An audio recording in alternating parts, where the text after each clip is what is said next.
আসসালামু আলাইকুম। আশা করি তোমরা সবাই ভালো আছো।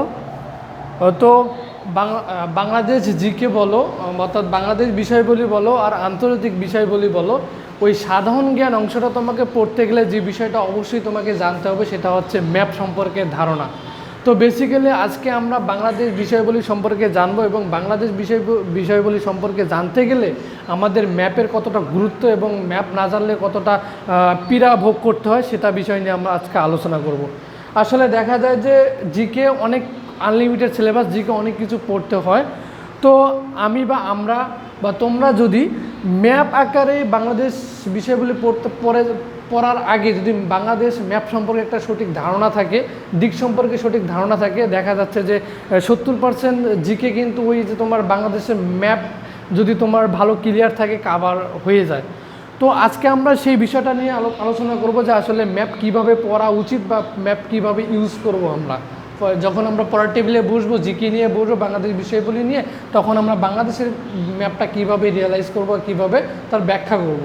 আসলে ম্যাপ সম্পর্কে জানার আগে সকল ম্যাপের ক্ষেত্রেই দিক চেনাটা আবশ্যক। আসলে ম্যাপের উপরের দিকটা হচ্ছে উত্তর দিক, এটা হচ্ছে উপরের দিক, হচ্ছে উত্তর দিক। আর হাতের ডানে হচ্ছে এটা হচ্ছে তোমার পূর্ব দিক, হ্যাঁ, এটা হচ্ছে পূর্ব দিক। আর হাতের বামে এটা হচ্ছে পশ্চিম দিক। সকল ম্যাপের ক্ষেত্রে, শুধু বাংলাদেশের ম্যাপ না, সকল ম্যাপের ক্ষেত্রে সেম দিক। আর নিচেরটা হচ্ছে দক্ষিণ দিক। বুঝছো? তাহলে বোঝা গেল কি, উপরের দিকটা হচ্ছে উত্তর দিক, নিচের দিকটা হচ্ছে দক্ষিণ দিক, আর হাতের ডানে হচ্ছে পূর্ব দিক, হাতের বামে হচ্ছে পশ্চিম দিক। যখন তুমি এই ম্যাপের দিকগুলো সম্পর্কে ভালোভাবে বুঝতে পারবা, ভালো ধারণা রাখতে পারবা, তখন যে কোনো জিকে তুমি অনায়াসে মনে রাখতে পারবা। সাপোজ একটা বিষয় তোমাকে বলে দিই, তুমি যদি বাংলাদেশের 8টা বিভাগ ফাইন্ড আউট করতে চাও, তাহলে তোমাকে অবশ্যই ম্যাপ বাইর করতে হবে, ম্যাপ থেকে জানতে হবে। তাহলে আমরা জাস্ট শর্টকাট টেকনিক দিয়ে আমরা ফাইন্ড আউট করতে পারতেছি 8টা বিভাগ। এটা তুমি যদি রংপুর বিভাগ বলো, এটা যদি বলো তুমি, এটা হচ্ছে কি রংপুর বিভাগ, এটা হচ্ছে কলম করে, এটা হচ্ছে যদি তুমি ধরো রংপুর বিভাগ, এটা ধরো রংপুর বিভাগ, এটা কি ময়মনসিংহ বিভাগ, এটা কি সিলেট বিভাগ। তারপর আমরা নিচে চলে আসি, এটা আমরা রাজশাহী বিভাগ ধরি, রাজশাহী বিভাগ। তারপর কি খুলনা বিভাগ, মাঝখানে কি ঢাকা বিভাগ, তার নিচে কি বরিশাল বিভাগ, বরিশাল বিভাগ, এটা কি চট্টগ্রাম বিভাগ। দেখো আমরা অনায়াসে এমনি যখন তুমি মুখস্থ করতে যাবা বা মুখস্থ করি, তখন কিন্তু অনেক পীড়া দেয় আসলে 8টা বিভাগ কোথায় কোথায় কোন দিকে কি। যখন তুমি ম্যাপকে রিয়েলাইজ করতে পারবা, চোখের সামনে নিয়ে আসতে পারবা, তখন দেখতে পারবা যে 8টা বিভাগ আমার অনায়াসে চলে আসতেছে।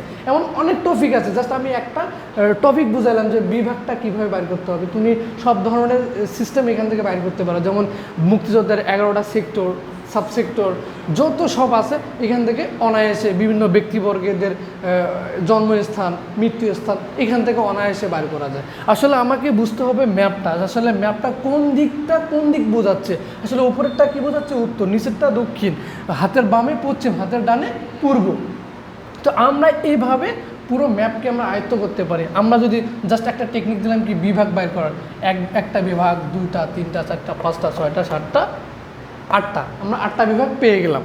তো অনুরূপভাবে আমাদের এই যে সীমানা যদি বার করতে যাই, সেমভাবে আমরা সীমানা কতটুকু, কার সাথে কতটুকু লেগে আছে, মিয়ানমারের সাথে কতটুকু লেগে আছে, তোমার ভারতের সাথে কতটুকু লেগে আছে, 7 সিস্টার কোথায় আছে, তোমার আসাম, মেঘালয়, ত্রিপুরা, পশ্চিমবঙ্গ কোথায় আছে, বঙ্গোপসাগর কোথায় আছে, আমরা সব কিছু কিন্তু বের করতে পারবো।